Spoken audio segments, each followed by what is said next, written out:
Hey, what's going on, everyone? Astrologer Eric Rosa. I want to talk to you today about that full moon that's coming up in Aries. It's going to peak out officially early Thursday morning, those waking hours. But of course, with any full moon, there's always the buildup and also the waning side of it too. So get, at least a couple of days on either side of the intensity of this energy. But, as you're watching this video, know that that energy is already building. It's already coalescing. It's most definitely something to look at. So how this affects everyone, all 12 signs, is it's Aries. Full moon in Aries, it's the illumination of what simply just needs to be put in a better direction. And when I look at the rest of this astrology, it's definitely more about, what are the things, the improvements that we know that we can already make on ourselves that are sustainable. It takes a little bit of effort, maybe to make those adjustments.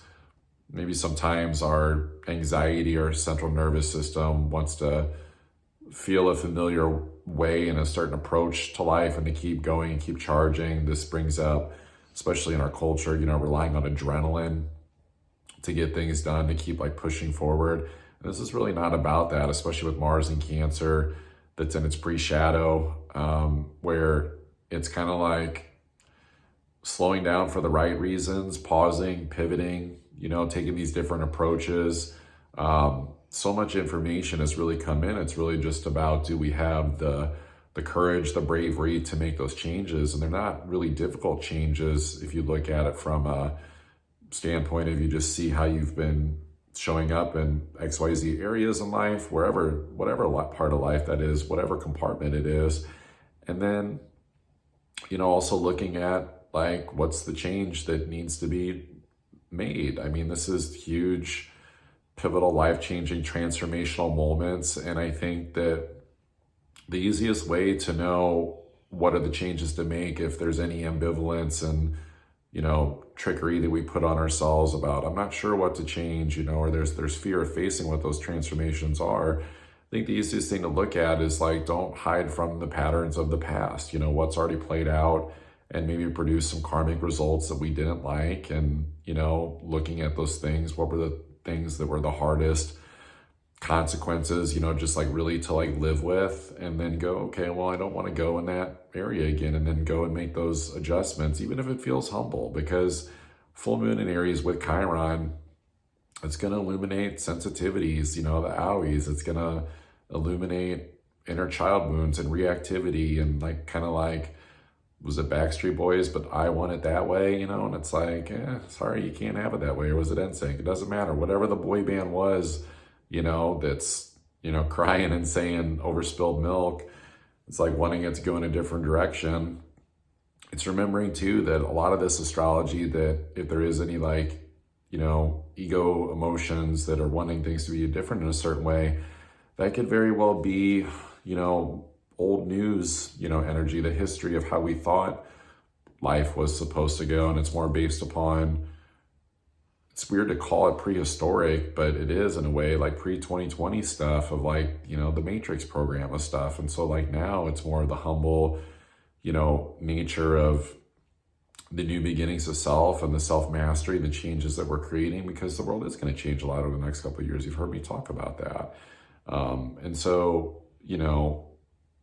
some of that reactivity could be placed upon, well, I want it to be this way or this way. And it's what is that based on? Is that still this old keeping up with the Joneses thing? It's because this brings up competition, who are we really in competition with? I think we have to check ourselves on not being in competition with the collective in any way, shape, or form. That it's more so about, the competition within ourselves of assessing, where's the balance at? Are we taking too much overly ambitious action or not enough? And, this could bring up laziness in a lot of people. This could also bring up, taking actions just for the wrong reasons. This is about illuminating the alignment and then go in the direction that we're meant to go in. And so one of the easiest ways to ensure that we can surrender spiritually to that guidance that's always unfolding, because there's always going to be, this mystery element, especially now with Mercury and Scorpio, where, as long as we're not going into the past patterns and delusions of thinking that we're going to get different results, cool. At least we're not stuck in our delusion, our addictions, our patterns, habits, where, we're so comfortable with the silence of, not having the noise that change produces whenever we're uncomfortable, because change is uncomfortable. And we, go in just a different direction that feels, more aligned, that feels more positive, that feels more like a can do, type of attitude. And so, there's still balance here. It doesn't mean that you have to become a superhuman, overnight and change everything in your life that's maybe felt a little out of balance. It's more so about, working on those things more with a different approach, a different attitude, to not give up on the things that you hold, near and dear to your heart, that feels like love. And there's a sense of bravery and candid nature to even like showing up to, and even just, the vulnerability of how those things are working with other people, and not trying to like sugarcoat it, and to, also still deal with like the humble, nature of things, of just, basic survival. Like Moon in Aries is like, hey, like, are you taking care of what you need to take care of to not just like survive, but also like feel okay, at least to like go to the next endeavor and next step. And so, there's opportunities here with this full moon. It's just who's going to seize them or not. There's a free will choice to it. There's no doubt about it. And, last but not least, it definitely, a relationship is not going to save anything in your life right now. If anything, what do you think might be like a breakthrough with a relationship or partner? Like the more close or intimate you're wanting to be with someone, the more that breakthrough, the breakthrough is actually like shooting a hole like in the boat.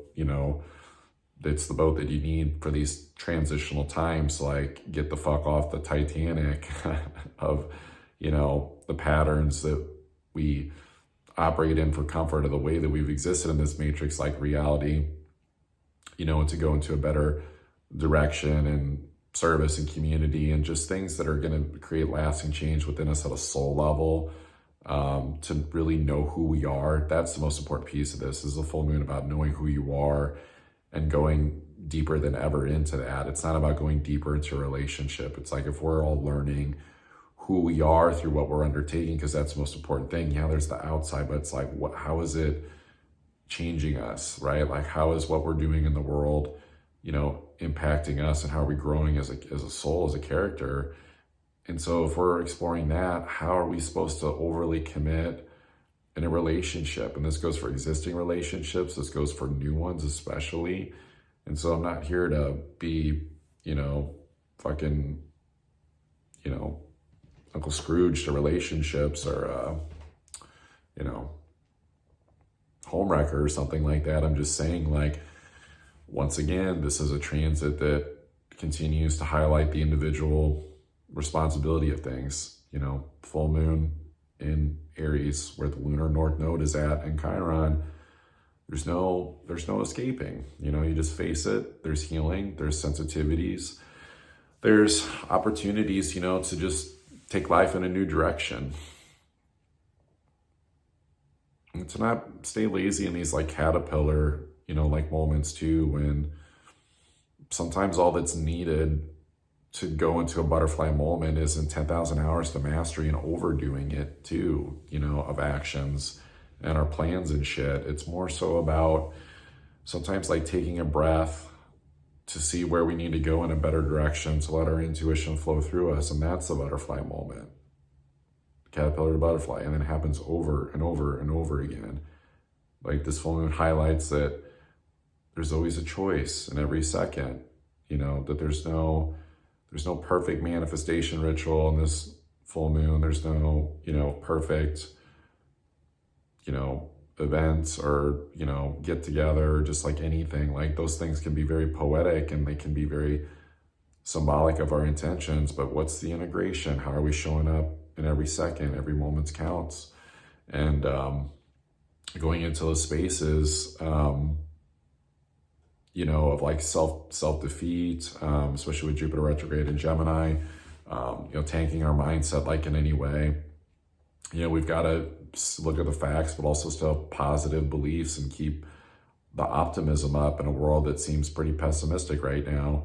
End times bullshit, which is not how it's going to go down. I mean, there's going to be stuff that happens, but this is why we do the inner mastery work and follow our inner guidance system of our intuition at a soul level, because, then you just don't get like crushed by that. People that get crushed by the scary stuff going on in the world, I hate to say it, but it's because they're not paying attention.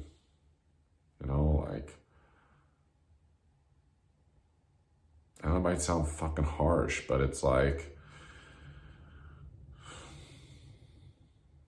our intuition is always there to put us in a place to, especially with the full moon on the North Node, to get away from the karma of that South Node in Libra, to go, yeah, you might want the peaceful sunset and just kind of like live your life like harmoniously, but like, is it actually, and what action steps you have to take to go into a different direction for a better reality that the face of it might look like you're choosing to take the girl to prom that's got the big zit instead of like the beauty queen. But, in reality, you're going to have the best time and learn a lot more about yourself with that woman with the zit than you would the beauty queen, because then you're trying to be in a character that you're not. And so, full moon that brings up authenticity, it's Aries, big time. Can you be your true authentic self when you show up in the rooms that you're in? This is a great litmus test to go, am I being myself? Can I be myself? Also checking the beliefs, and if you're putting it on other people too and saying that you can't be yourself, that someone else is like stifling you or your creativity or how you show up, and it's like, I'm sorry, but that's bullshit. You'll know it if you're not in the right environments. You'll know it if you're not around the right people, because you won't give a fuck. You'll just be yourself. And if you're truly being yourself with these alignments of this energy, might it cause, a ruckus with people as well? Absolutely. But if you're listening to your divine intuition, it's not like you're going to go into freaking crazy mode. But that's the warning for people too, right? It's like, it's a full moon that highlights really the rise of like IFS, internal family systems therapy, of these multiple personas and parts. But how do we have compassion for all of them so that like they don't lord or have power over us? That a Chiron is like, yeah, there's split personalities in a lot of people. We like to get pulled in a lot of different directions. And so it's also not coming at things from a place of fear or false intuition and listening to a protector part of ourselves that actually does, do unjust damage in our relationships and conversations and things like that. Again, from some place of like trying to overly rebel, again, still like thinking though that it's something to do with someone else. And it's like, there's a centeredness that we can learn here, like working through the inner deep levels of turmoil with that moon full in Aries, where it's a good time, to let the rage out, let the frustrating emotions out, like whatever the emotions are that feel like the ones that are hard to face. It's like you deal with those emotions, and then you find your center, and then you find your clarity, and then you find your intuition, and it's so much easier to clear up the fog, and be headstrong towards a situation that's actually more divine, and to pivot and go in those directions. So let's see. I mean, we still got a month left of Pluto and Capricorn. So if you want to get on that $8 special, if you haven't already, to see what that means for your sign, that link will be down below, as well as my ebook that's priced at $33. If you want to learn the ins and outs of your natal chart, I put it all in there. It's a 100 plus page ebook. And then as always, natal chart readings, if you want to just learn from an astrologer, like in a live reading, take some notes, get a recording afterwards for your natal chart. I, of course, do those. And the deep dive astrology reading, like, whoa, what's going on in my life? How do I navigate these current cycles in my life? That's the deep dive astrology reading link. That's where you can get it from me, the multiple layers of charts that I look at of what cycles you're going through and how it's impacting all of you, including that birth chart of yours. So happy full moon, you fucks. No, I'm kidding. But seriously, love you all. Appreciate anyone who tunes in and watches these. And, you know, good luck. Like, we still need to have compassion and grace, you know, for things. That is an absolute no-brainer. It's just, how do we find the balance between the masculine and feminine? I think a lot of it with this full moon is also highlighting, how do we just show up as our real selves and not even worry about, you know, am I being too feminine? Am I being too masculine? Am I doing too much of this and this and this, you know? And it's like, that sometimes is like the healing seesaw hamster wheel a little bit too much. I think sometimes we get on spiritually, and I've done it as well until recent. It's like, so go full moon for just, you know, showing up as the identity that we are. And it's like, there's going to be a mix of masculine, feminine in there. There's no doubt about it. So love you all. See you next time.